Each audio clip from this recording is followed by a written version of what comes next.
Ok, ahora con la parte de Simulink, recordemos que el PLL lo que va a hacer es ajustar automáticamente una señal que se genera de manera interna, en este caso por el VCO, se va a ajustar automáticamente para que se sincronice con la señal de entrada.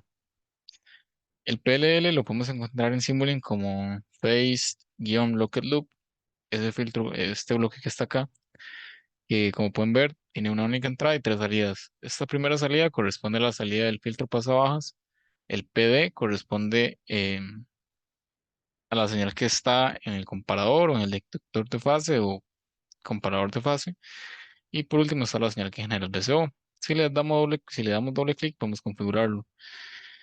Em, bueno, los primeros dos parámetros corresponden a la función de transferencia del filtro pasabajos. Como pueden ver, en este caso ya hay algunos valores por defecto.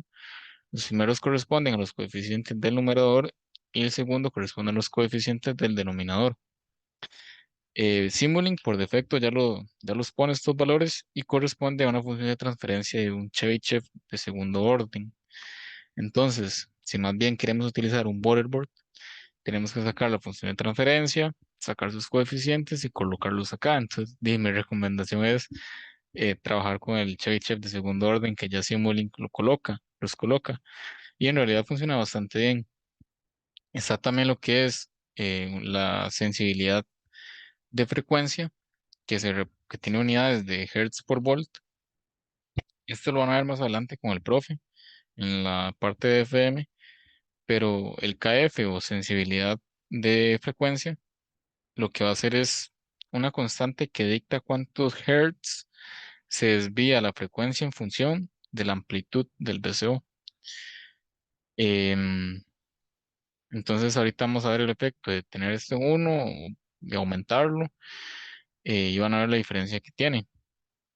Tenemos también lo que es una frecuencia de reposo, que esta frecuencia de reposo lo que hace es la frecuencia que se va a utilizar en el VCO cuando en la entrada no se tiene absolutamente nada, cuando se tiene un valor de cero. ¿Por qué? Porque el VCO lo que va a hacer es decir, ok, no tengo ninguna señal como referencia, entonces como no tengo ninguna señal como referencia, voy a generar una señal a 100 Hz siempre. Entonces esto es la frecuencia de reposo. Luego viene una fase inicial que pues podemos dejarlo en cero y la amplitud.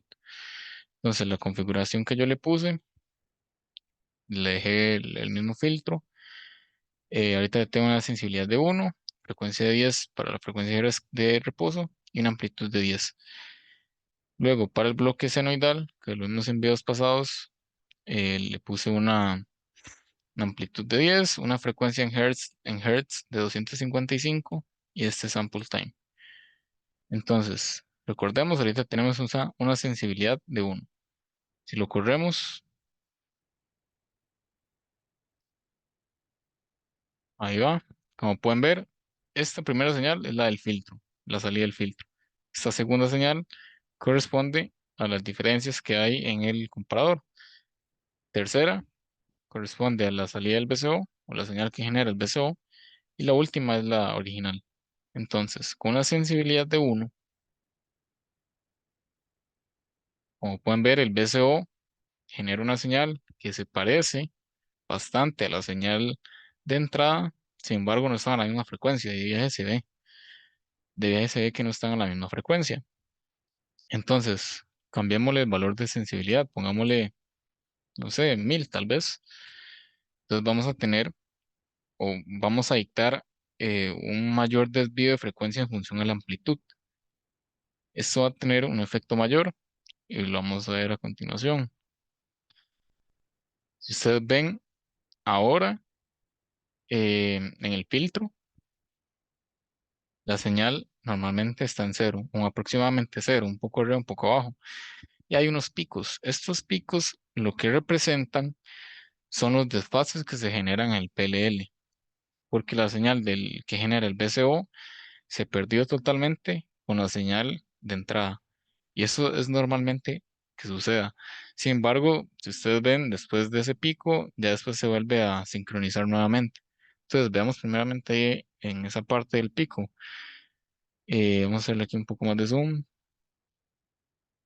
Como pueden ver, aquí se perdió totalmente eh, trabaja a diferentes frecuencias, de hecho, y es porque en ese momento se perdió y ahí lo que está haciendo es volver a sincronizarse. Entonces, de hecho, si vemos después de ese pico, ya aquí se vuelve a estabilizar en cero, le hacemos zoom ahí aproximadamente, y ustedes ven que ya ahí la señal del VCO está de 10 a -10, igual que la señal de entrada, y están prácticamente a la misma frecuencia de viaje se ve. Esta frecuencia de abajo de la señal original es de 255, por lo tanto la del VCO anda en aproximadamente también 255.